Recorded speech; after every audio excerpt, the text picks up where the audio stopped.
Okay, let's get started. So last time we were calculating areas under curves by chopping them up into rectangles. And we found that if we chopped it up into finer and finer rectangles, then we got a better and better estimate. And so that prompted us to take a limit as the number of rectangles got larger and larger. So we will be talking more about that today, but I wanted to start with introducing some notation that will be helpful in just making things easier to write down, because it's hard to write down a sum with a lot of terms in it. So to start, we'll give the following notation.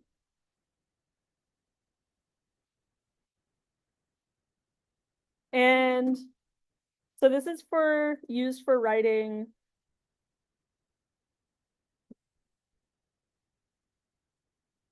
large sums. So for example, one of the sums that came up yesterday was we were adding up like 1 squared plus 2 squared plus 3 squared plus 4 squared and so on. So let's say we had something like that. So like 1 squared plus 2 squared plus 3 squared. And let's say we go all the way up to like 10 squared.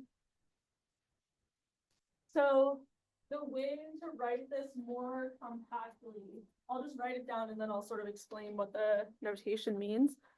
So you use this symbol, which is called sigma. It's an uppercase Greek letter.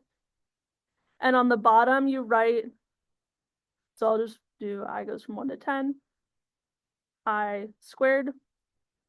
Okay, so here's what this is saying. So you have the big sigma, that's always there. So that just means sum. And the way that I read this is that this is a sum as I goes from 1 to 10 of whatever's written over here. So this is of I squared. So this letter is called the index.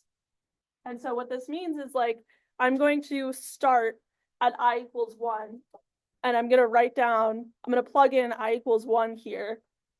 And then I'm going to add that to, and then I iterate this index. So then I'm going to add that to the next integer, which is 2. So 2 squared, and then 3 squared, and then I go all the way up to the number at the top of the sum tells you where to stop. So I go all the way up to 10 squared.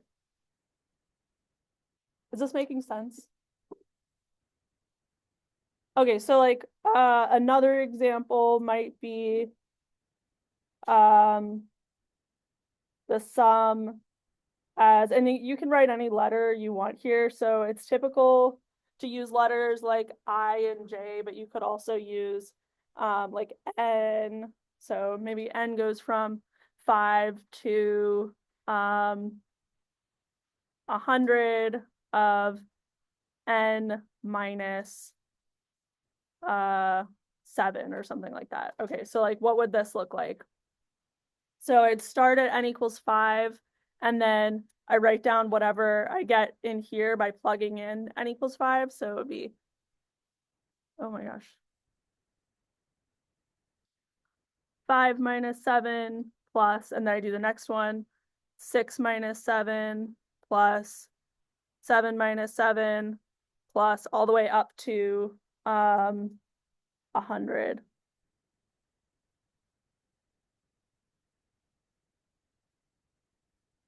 Okay, so it's just another example.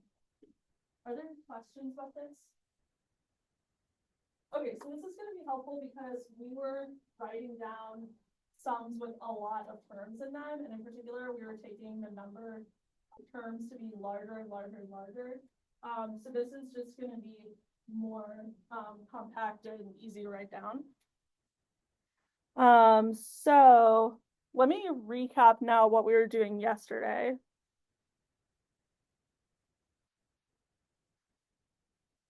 Okay, so we were looking at the area under a curve.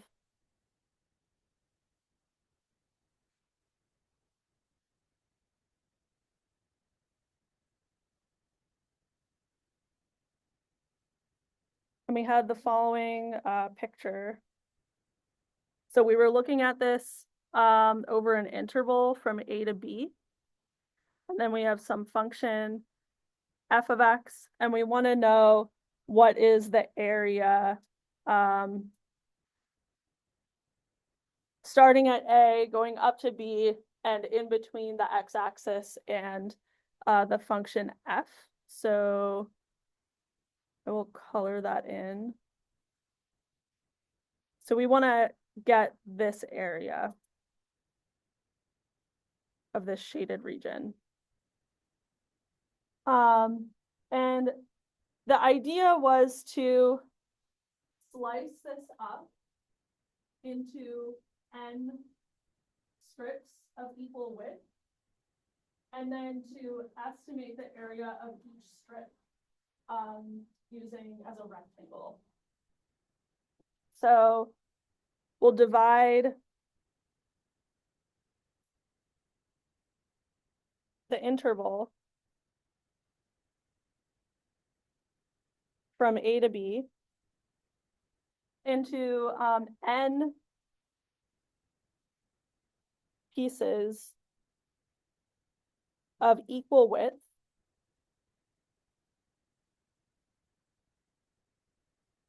Okay, so the width of each interval, so the length of this whole interval is b minus a, and then if we want to divide it up into n equal intervals, then that would be b minus a over n. So the width of each interval is b minus a over n. And typically this number is referred to as delta x, just for change in x. So that's like the amount that the width of the amount that we're sort of implementing by. Okay, and then I'm gonna let so I'm gonna write each of the endpoints of these subintervals as x1, x2, x3, and so on. So we would have like here xn minus 1, and then b would be equal to xn. And then those are my strips.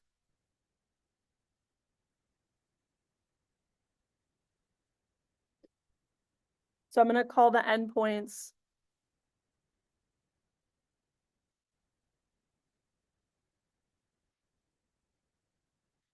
x1, x2, and so on up to x sub n. Okay, so yesterday or Monday, we were making the choice of either taking the right endpoint of the interval or the left endpoint of the interval to tell us what the height of the rectangle should be. So for example, for estimating the area of this first strip, I might say that this is a rectangle of width delta x and height equal to f of x1. But it turns out that it actually doesn't matter which point here you pick to represent the height. So I'm gonna let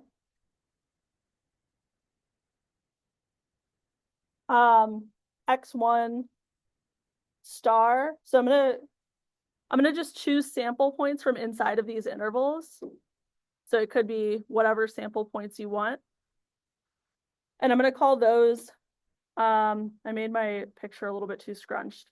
So I'm just gonna call the sample point from the first interval x1 star, sample point from the second interval will be x2 star, and so on. So x1 star, x2 star, and so on be sample points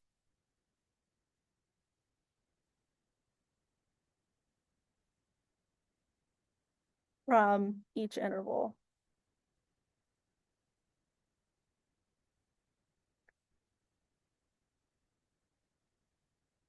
Okay, so then I'm gonna estimate the area under the curve, so this purple area. It'll be estimated by calculating the area of each rectangle. So we'll have width delta x and height f of x1 or xi star, so whatever sample point you pick. And then I'll just add each of those areas together. So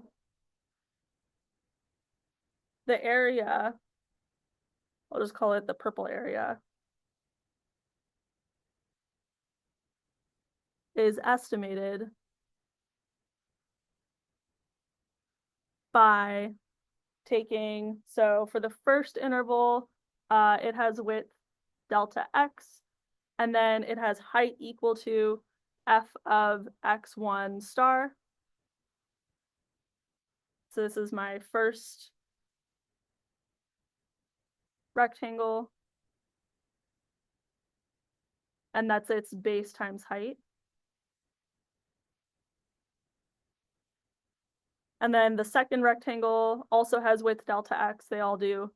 And it has height f of x2 star, and so on. So we just add up all of these rectangles. And so the last one would be delta x times f of xn star. Okay, are there questions so far?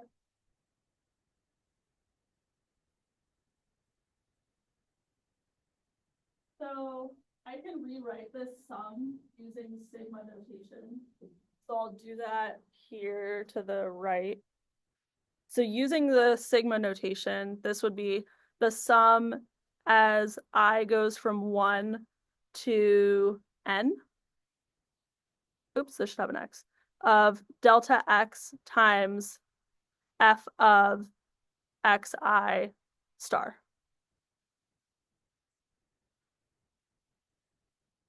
Okay, so that's my sum. And then something we did yesterday, so we did this in one example. We took the limit as n goes to infinity. So as the number of rectangles gets larger and larger. And we said that the area equals that limit. So the area equals the limit as n goes to infinity of this stuff. So I'll just use the sigma notation to make this more compact. So the limit as n goes to infinity of the sum as I goes from 1 to n of delta x times f of x I star.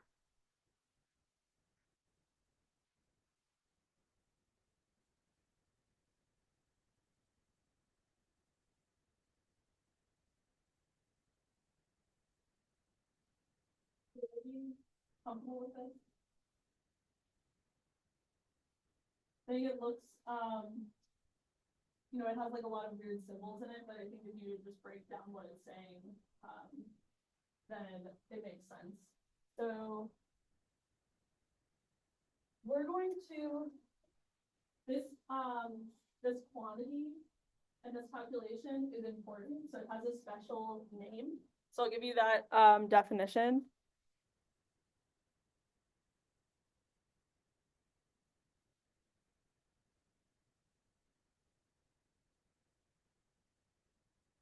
So this is called the definite integral from A to B.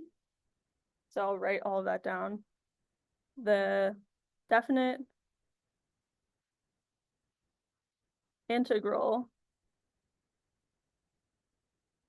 from A to B. Recall that A and B are the endpoints of our interval. So it is this sum. So or this limit, the limit of the sum. So it's this limit as n goes to infinity of the sum as I goes from 1 to n delta x times f of x I star. And here's how it's written.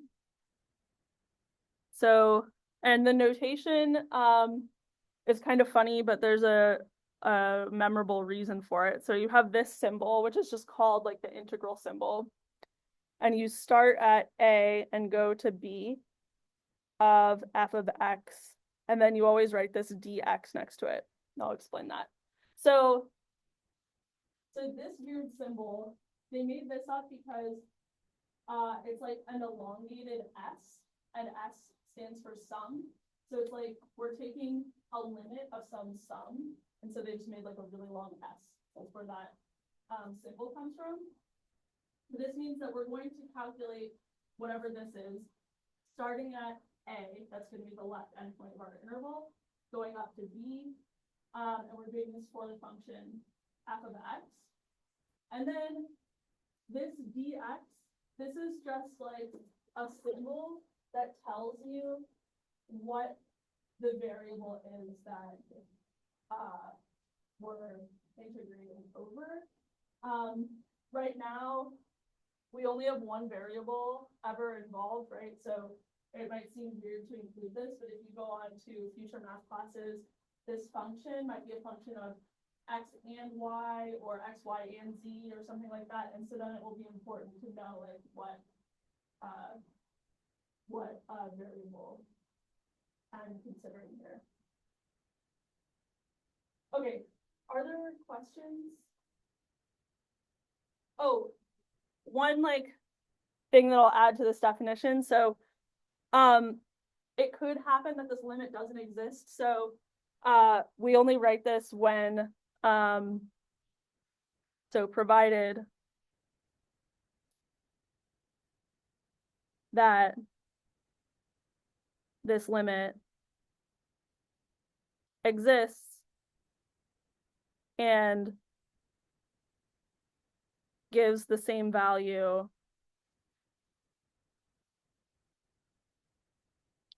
for all choices of xi star.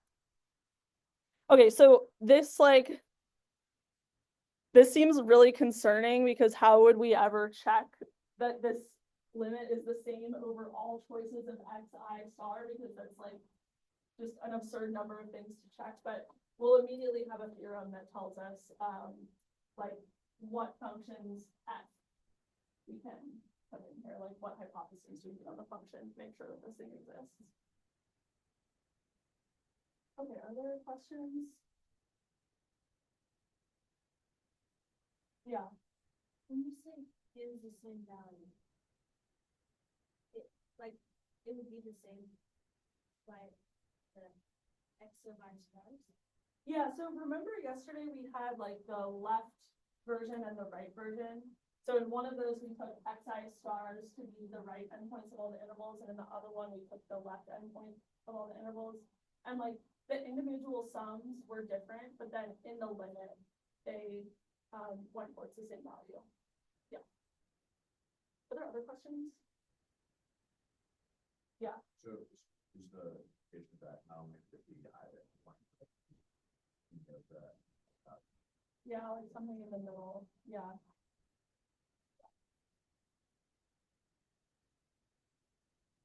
It's super important if like the notation is confusing or anything like that, just let me know. And if you have questions about it, because I was looking at my notes this morning, and in like one page, it's just like lines and lines of formulas of integrals and sums and limits. And I was like, if they saw this before lecture started, it would be very frightening. But I think hopefully it'll start to feel more comfortable. Like we have introduced a lot of weird symbols today, but I think hopefully it's like making sense, and if it's not, just let me know.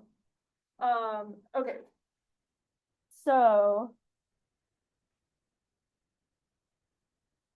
let's get the theorem that tells us like which functions we can do this with. Oh, and you also say, so if this does exist,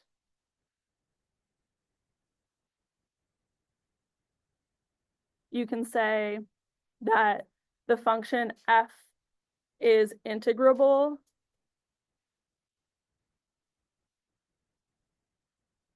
on the interval from A to B.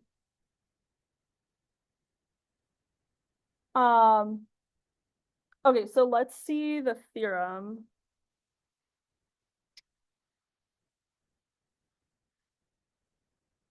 So the hypothesis that we need to ensure that a function is integrable is the following. So it says if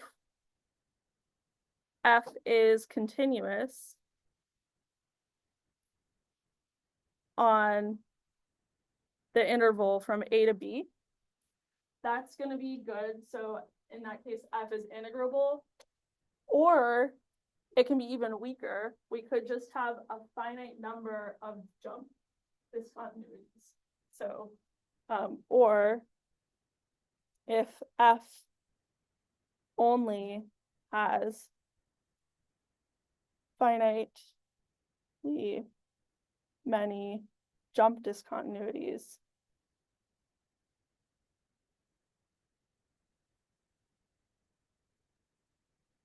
then f is integrable on a to b. Does it make sense what I mean by finitely many jump discontinuities? Okay, so if you have a function that's like, say it's like a piecewise function, and at some value it changes from like one continuous function to another continuous function. So this is a jump discontinuity. Going way back to like the first month of the class. And you could have, like, let's say we had 5 of those. So say we go up here for a bit, and then we go back down to some other function, and then and so on. So here now we have 2 jump discontinuities, but I could start drawing more. So as long as you have some number, like a number that's not infinity, number of these jump discontinuities, this theorem is saying that that will be integrable. So like, and if you think about it, like, what are we calculating the area of in this case? So it would be like, let's say this is A and this is B over here. We're getting, so this is capturing like the area under like this piece, and then we come up here. And we get that piece, and then over here we get another piece. Oh wait, I went past B. Okay. Okay, so it's something like that. Which I think is like maybe a little bit, I think it's both a little bit surprising and makes a little bit of sense, because like, so why is it surprising to me? Because when we were looking at derivatives, we weren't allowed to have discontinuities at all. Like, you had to be continuous, and like, it was even a little bit worse than that, right? Like, if you had pointy pieces, you can't take the derivative of that. But here, we can even have a discontinuous function and still say, so we'll be able to calculate the integral. But I think looking at this picture, it makes sense because, you know, if a function is continuous, and then I can take the integral of that, then, you know, I could just take the integral of this, and this, and then add them up, and then there's the integral of the whole thing, right? Okay, so are there more questions about this?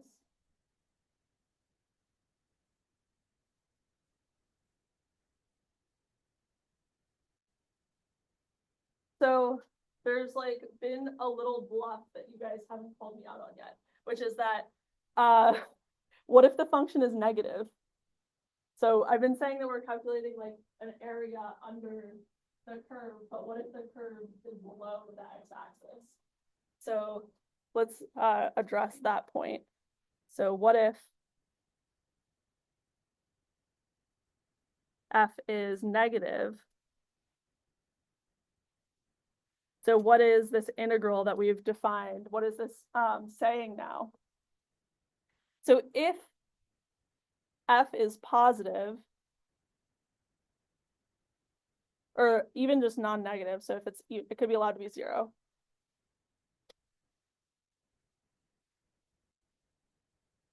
On this interval, then the integral a to b of f of x dx is an area.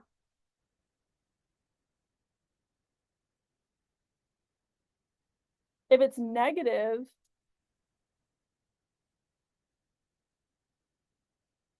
so let's think about the sum. So the sum was over, so delta x f of xi star. So this is the sum that we're taking the limit of. This is like a width of a rectangle, so it'll be like b minus a over n. So that number will be positive as long as b is greater than a. And then this now is negative, right? But it still is the area, it's just negative the area of the shape enclosed by, I'll draw a picture, so f. So here's the x-axis now. If f is down here, then, and this is a to b. Okay, so we have this region now enclosed by f, a, b, and the x-axis. So this sum is the area of this purple region, but negative. Yeah. So what if, I guess.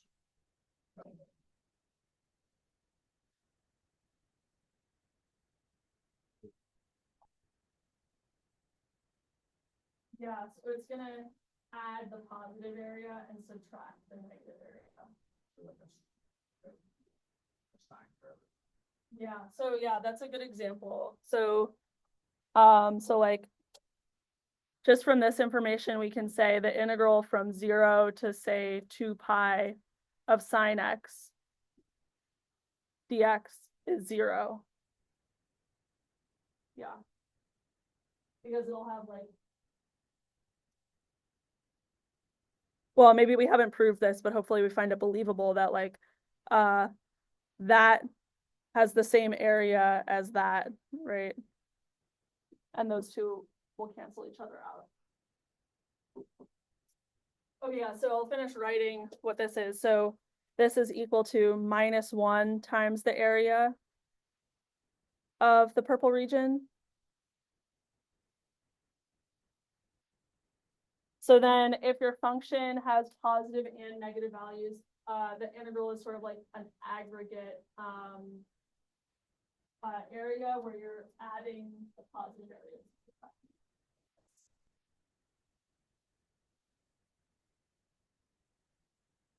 So the integral from a to b f of x dx adds positive areas and subtracts. Or maybe, okay, I don't know, positive areas is kind of a sketchy term. I'll say it adds areas over the x-axis.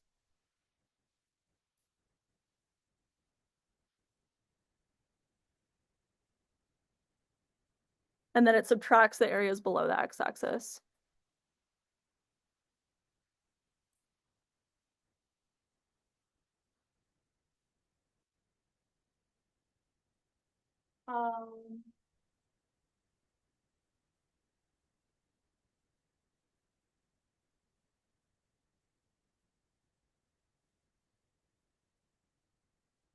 So in this example, we're like adding this one and subtracting this one. Okay, are there questions?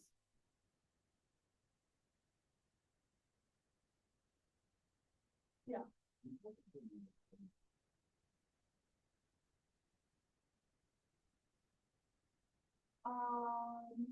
Like why is a continuous function integrable? Well, why is it like a, they could always jump it. Yeah. Maybe, we're gonna prove a theorem that will maybe help with that. Yeah. But we won't prove why a continuous function is integrable. Yeah. Okay. Yeah, but with the jump discount, we'll have a few that'll help with the jump discount one, yeah. Other questions? Okay, so yesterday or Monday, we showed that the integral from 0 to 1 of x squared dx was equal to 1/3. Do you guys remember this calculation? Was it hard or easy?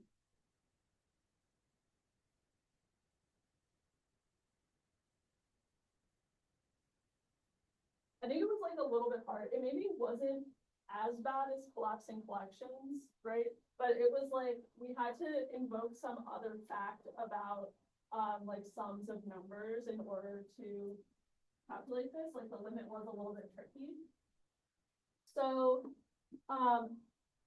we will not typically when you have to calculate an integral, we're gonna have better techniques and you will not typically have to write down a sum of rectangles and take the limit of it because that's a little bit tedious.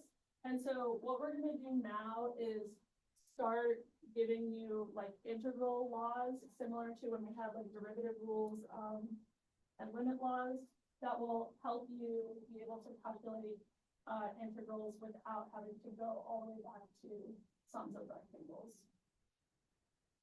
So so this is like we're gonna have some properties of the integral.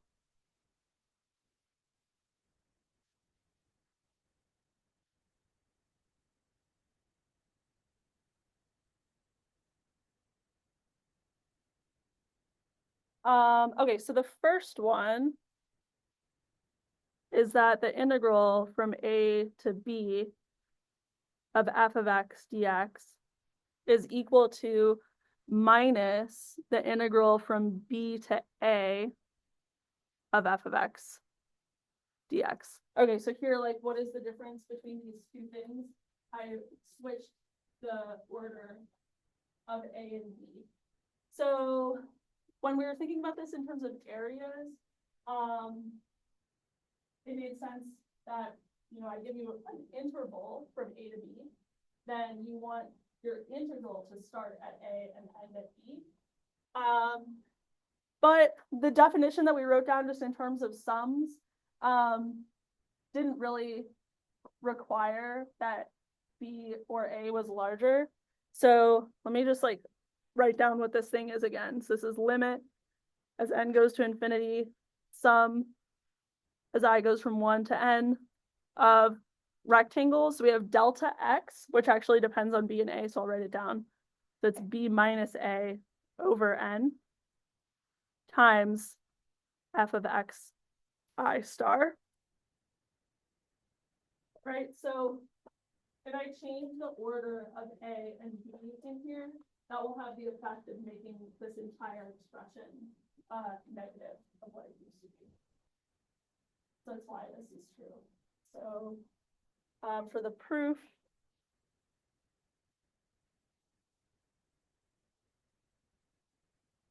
switching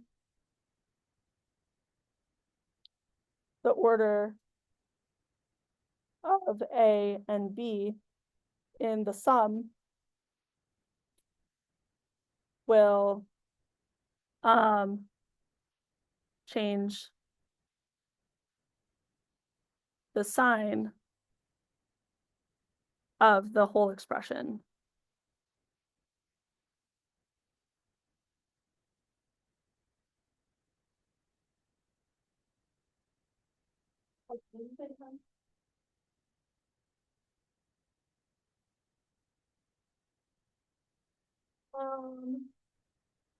Okay, so then, oh, there's a lot of properties. So here's another one. Maybe you can guess what the outcome of this should be. So if I integrate from a to a of f of x dx, what should this be? Yeah, it should just be 0.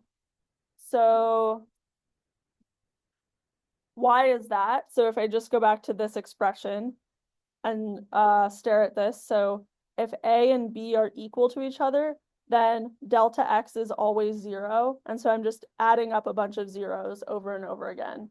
And it doesn't matter what N was at all. So proof.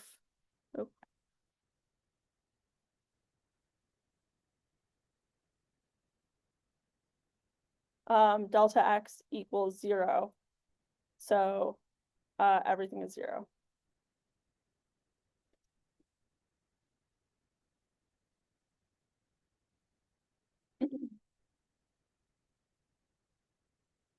Okay, are there questions? Okay, so just as we had for derivatives, we had like a constant rule and a sum rule and things like that. We're gonna have that now. So we'll do the constants first. So what should the integral from A to B of a constant C dx be? What do you think about it? Just in terms of areas. Yeah. Yeah. Yeah, so let's just draw a picture of what this is looking like. So let's say this is A and this is B and this is C. Oops. So this is just asking me to calculate the area of this rectangle, which has base B minus A and height equal to C. So this is just B minus A times C. Does this make sense?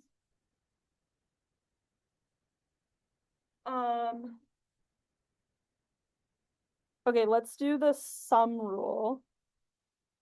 So if I have the integral from A to B of f of x plus g of x dx, this is just going to be equal to, if I integrate f of x and then I integrate g of x and I add those two numbers. So this is equal to the integral from A to B of f of x dx plus the integral from A to B of g of x dx. So how to prove this? So we'll just go straight to the definitions, and we had a sum law for limits, so that will come into play here. So let's do the proof. So first I'll just start, basically I'm going to start with the left-hand side and start trying to manipulate this expression just from the definition, and then hope that I end up with this right-hand expression in the end. So, okay, so let's start with the integral from A to B of f of x plus g of x dx. Okay, so this is equal to my limit of sums of rectangles. So limit as number of rectangles goes to infinity of the sum as I goes from 1 to n. And then for each one, I have the width of the rectangle, which is delta x, and then function applied to a sample point. So delta x, and in this case, my function is f of x plus g of x. This will be f of xi star plus g of xi star. Okay. Are we happy with this step? Other questions?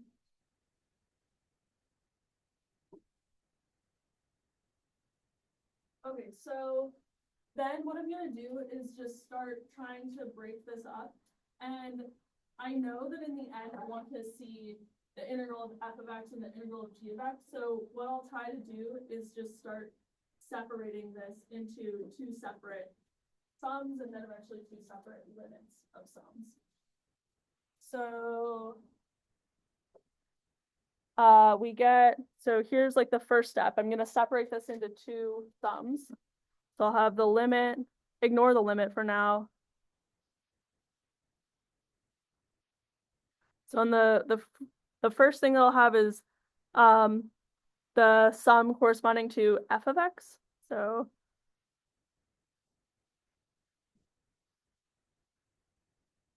okay, so I have that sum plus the g of x sum.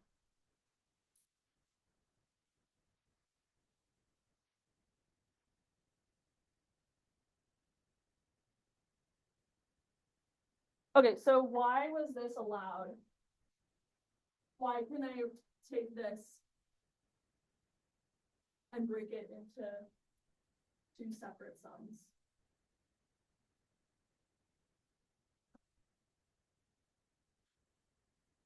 Yeah, so basically here, if you think about what this is, like, let's just say n is 2 for the moment, right? So if n is 2, I have the sum of this with 1 inserted and then plus it with 2 inserted. So in total, I would have 4 terms. It would be like delta x f1 star plus delta x g1 star plus delta x f2 star plus delta x g2 star, right? So those 4 terms. And then I'm just resorting them. So I'm pulling the f1s to one side and the g1s to the other side, and then rewriting that with the sigma notation. Are we okay with this? Okay, so then now I can just use limit laws, right? Because we know the limit of a sum is the sum of limits. So I'll break this up.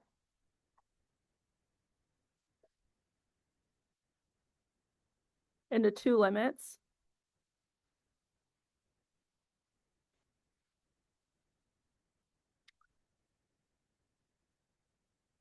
And then we have the g limit.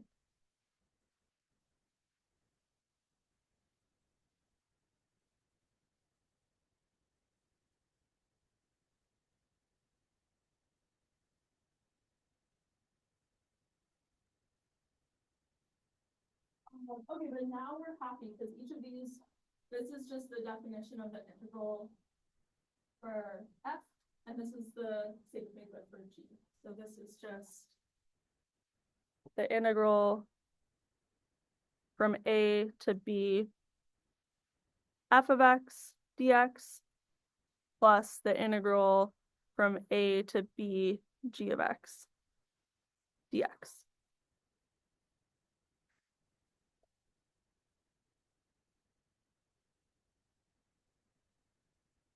Does anyone have a question? Yeah. Right, whenever it comes to, just to get to the second to last line. Yeah, so like, when it was, yeah, from whenever we did limits and like. Other questions?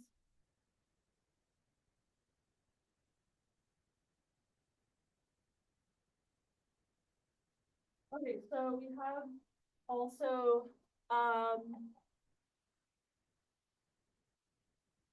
a constant multiple rule, which I won't prove because the proof is very similar. So if I have the integral from a to b of a constant times f of x, this is the same thing as if I pull out the c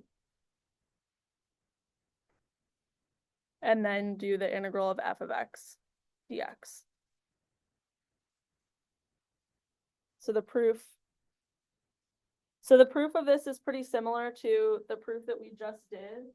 So if you want extra practice with doing something like this, it might be good to try to prove this law and see if you're able to do it, but it should be pretty similar to the last one.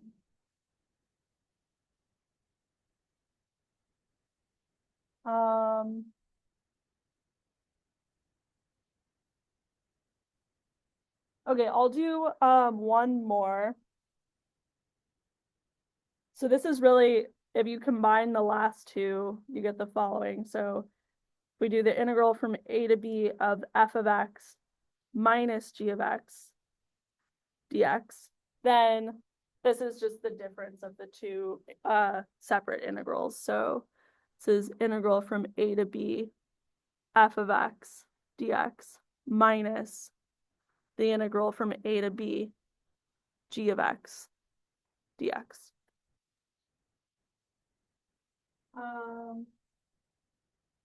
So how to prove this one? You can think of this as f of x plus minus g of x, and then use the rule number 4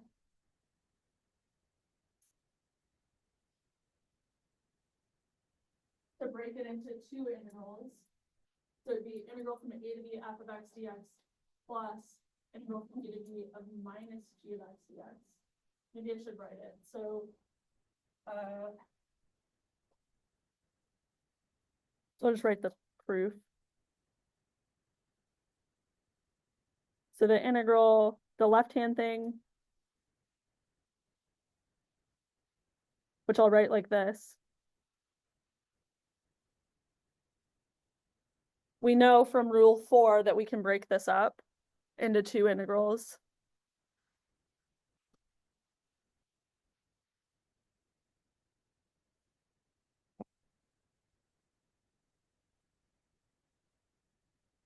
Right, and then we can use the constant rule 5 to pull out the minus sign here. So by rule 5, we get this.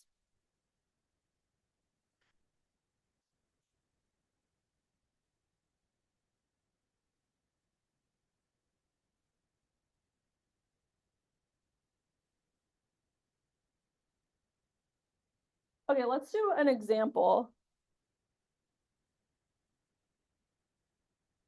So now we have a few more tools to work with. So if I wanted to compute the integral from 0 to 1 of 4 plus 3x squared dx, now this is something that we actually can do just with the information that we already know. So first of all, I can break this up using the sum rule into this.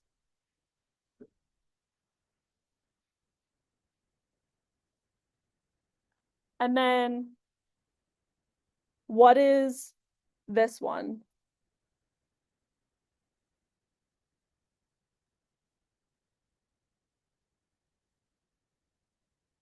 Yeah, so this will just be 4 because it's a rectangle with base 1 and height 4. So we're just calculating that area. And then for this one, I can pull out the 3 from the constant multiple rule.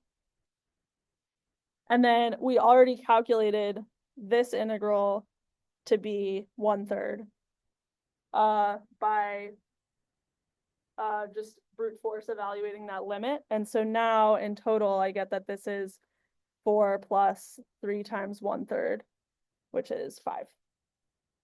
Okay, so let's stop there. We have a few more limit or integral rules, and then we will actually get to at least part 1 of the fundamental theorem of calculus on Friday. So that's the castle at the end. So we're getting to the castle tomorrow, the part of the castle. So I'll see you then.